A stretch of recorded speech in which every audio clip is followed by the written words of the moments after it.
As we age, many of us tend to develop shoulder issues, and the shoulder issues come because of a few reasons. One might be weakness, one might be overuse, and one might be something else going on structurally. So before you start any videos to strengthen and stretch the shoulder joint area, before you load up the area especially, make sure to check out the area with your doctor or healthcare practitioner. You might need some imaging to make sure that there's nothing more going on, that there's no tears or rips or misplacement of the joint itself or breakdown. The joint can weaken itself. Or inflammation, like high inflammation. You can't start loading joints that have high inflammation. So make sure to get checked out. Then you can go and do some stretch and strengthening exercises. So in this video, I am going to show you how to move your shoulder girdle properly. So simple exercises. And then I'm going to load you, but really simple, using a band and a little hand weight. And these are exercises that you can practice 3 times a week for 1 set. Right? And usually you can get really good results from it. But if you need more help, you can contact me, contact your local acupuncturist, physiotherapist, chiropractor, people that can help see you through any injury that you've sustained with this. But I hope you like the video and I hope you have a good day. So we'll talk to you soon. Before we start loading our shoulder muscles and strengthening them, we have to make sure that they're moving well. So let's take a look at how your arms and shoulders are moving through space. When you lift your arm up, whether it's in front of you or whether it's to the side of you, there has to be a little shift or change in the upper arm bone. So in other words, when we come up, the upper arm bone has to start to turn, or what we call rotate, when you come overhead.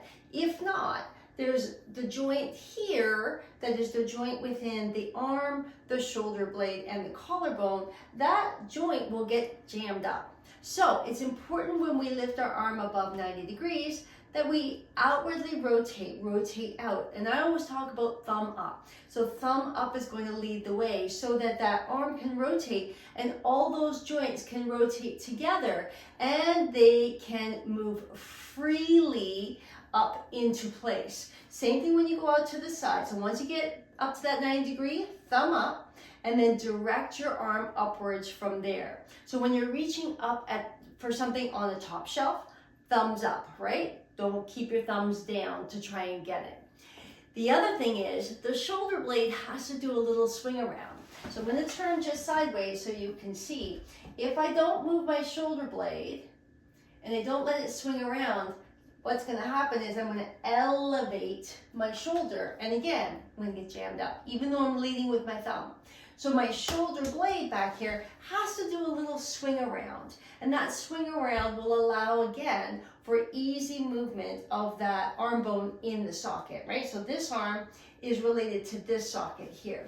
So as I thumb up, as I lift my arm up, my shoulder blade tip has to slide down and forward. And there are muscles that do this. So you'll see that my shoulder blade is flat on my back here. It's not pinched backwards and elevated, right? So I've got to swing my shoulder blade under here, down and forward, in order to get that nice, free, clear movement in the joint.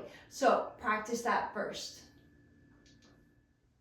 Once we're sure that the shoulder blade and the arm is moving well together, then we can add a load to it. And the load has to be specific. So most times than not, we develop issues because the pec muscles are really tight in the front and the muscles back here are overstretched. So we end up having a posture like this, okay? These will weaken, these will be really tight. So 9 times out of 10, most times we need to strengthen this so that we can pull that arm back and that shoulder blade back through space, and we can stretch the pec muscles as well to open that joint. So stretching is going to be important, but in this video, we are only going to work with strength training. And the strength training really is going to be about strengthening the back of the shoulder muscles here, the weak stuff, and bringing the shoulder back through space and more aligned with the rest of your body. So To do that, we've got a couple of simple exercises with the band. Super simple. You've probably done it. If you've done any physio in your life, you might have done it there, because they're really easy exercises that I like to do, but I know I've done it for years and years with my clients as well. For something a little bit more challenging or complex, why don't you do this sitting on a big ball? Because then you have to work on balance and supporting yourself on that ball, feet together, knees together, and then you're going to have to work at keeping yourself nice and stable. But for today, I'm just sitting on a chair. So we're going to hold the band about shoulder distance apart. We're going to go palms up, give yourself a nice fist, and then draw the elbows back through space. Now, before we even start pulling, we have to make sure that our shoulders are in a nice position. So from here, we're going to open the collarbones. So here's your collarbones. They run here all the way out to here. So I'm going to open or widen the front of my collarbones, and I'm going to pull those shoulder blades down through space, really by dropping my elbows down, almost like anchoring them, like I can brush my elbows to the ground. Now, while I'm here, of course, as always, we want to have nice posture. So lift through the abdominals, lengthen through the spine muscles, tuck the chin maybe a little bit if your head's reaching forward, right? Lengthen it up. All right, holding on to that band, tucking the elbows in and dropping them down so they're nice and heavy. Yep, now we're gonna pull. Really simple, right? We're gonna pull. And I want you to think less of your hands pulling and more of the back of your shoulders trying to pull that arm, literally pulling that arm out to the side, right? So don't think of hands, think of back of shoulders, pull. And two. It is the rotator cuff in the back here that's doing the work at trying to strengthen the back of the shoulders. And we're gonna aim for about 10. Once we get to 10, we're gonna change hands. So let's go hand on top. Again, still shoulder blades, and drop the shoulders, heavy elbows, long spine, pulling again. Again, we're not thinking of the hands doing the work. My wrists are long. I'm thinking of the back of my shoulders doing the work, trying to open the front of my collarbones and pull the back of my shoulders back towards my spine a little bit. Pull and pull, aiming for 10, pull and pull. Excellent. Now, these are small muscles, right? So you don't want to do like 25 of these. Give yourself a break.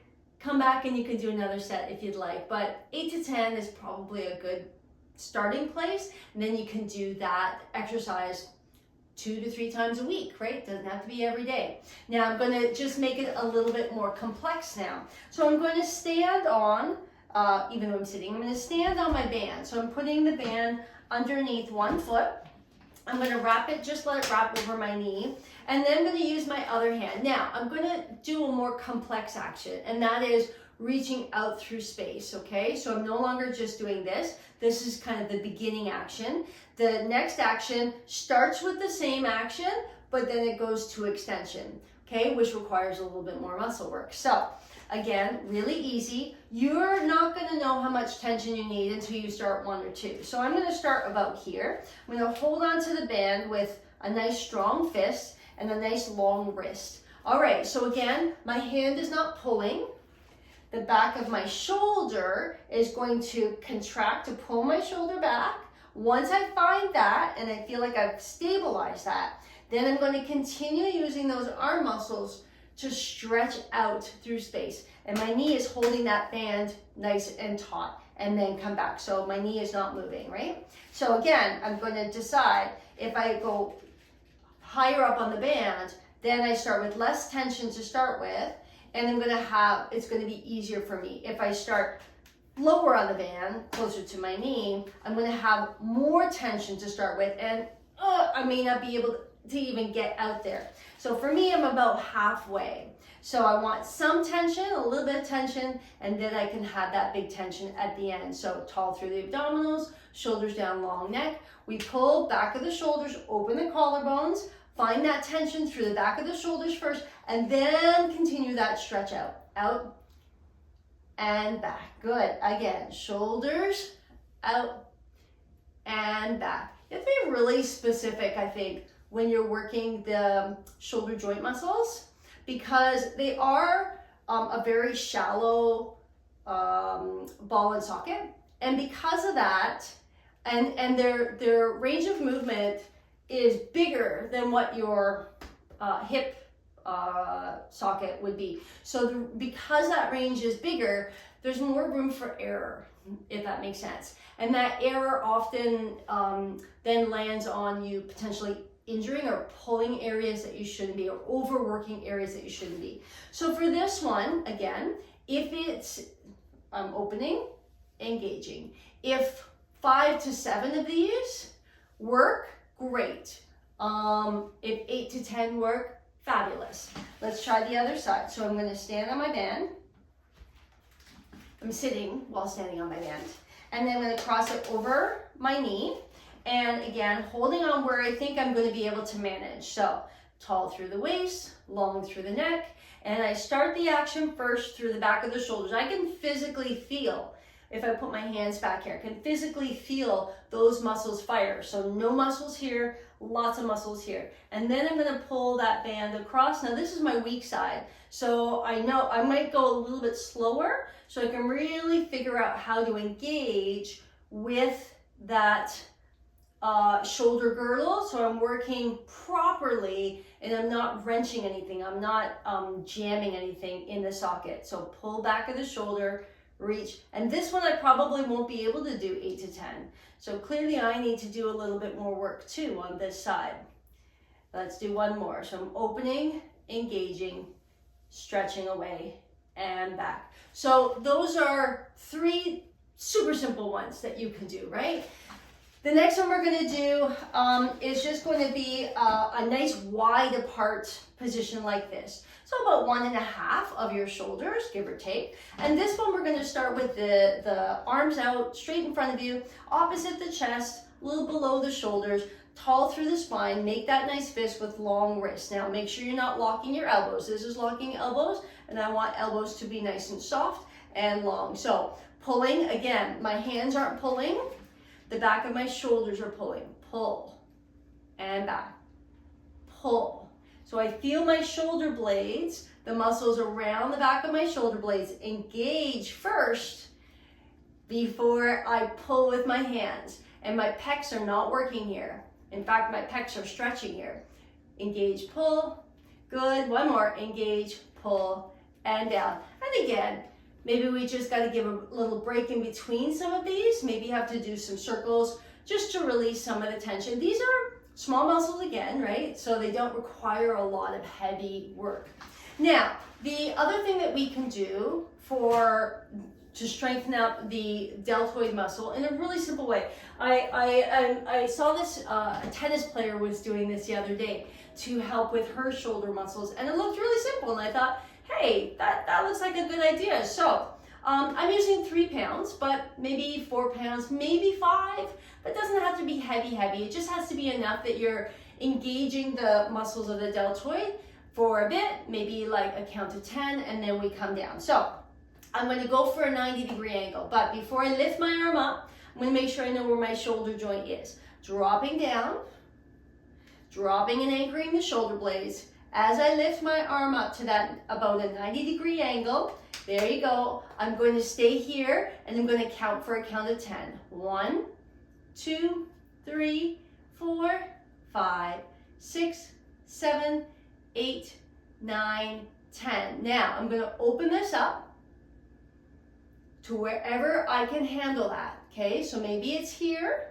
For me, I can go here, but I'm not right at the side. So right at the side does not work. We want to be about 30 degrees forward, and we're in this position. We're holding for 10. 1, 2, 3, 4, 5, 6, 7, 8, 9, 10. Bring it forward, drop the elbow, and let's try the other side. So again, shoulders down, dropping, heavy elbow. We lift up to about that 90-degree angle with the long wrists. Tall through the spine, and we hold for 10. 1, 2, 3, 4, 5, 6, 7, 8, 9, 10. And then we take that arm bone and we rotate it out, but not all the way to the side, keeping the shoulder blade anchored here. 1, 2, 3, 4, 5, 6, 7, 8, 9, and 10. Excellent. And then bring it down. Now, you've got a lot of other exercises that you can do, but for now, I think that's a really good way to start. So we've got 10 of these, 10 of these, 8 to 10 of these, 8 to 10 of these, 8 to 10 of these, and hold the weight, hold the weight, hold the weight, hold the weight. Then let's stretch the pec, real simple, by reaching back in your chair, holding onto your chair, and or clasping your fingers behind you. Draw the shoulder blades down, pull the shoulder blades in towards each other, yep, or holding onto the back of your chair and leaning forward slightly, dropping the shoulders away from the ears. Taking a few breaths just to do that. Now you can do pec stretch through the against the wall or in a door jamb, but that's just an easy way to just gently stretch that area. So I hope that helped. Keep working on strengthening your shoulders. It's very important as we age. Have a great day.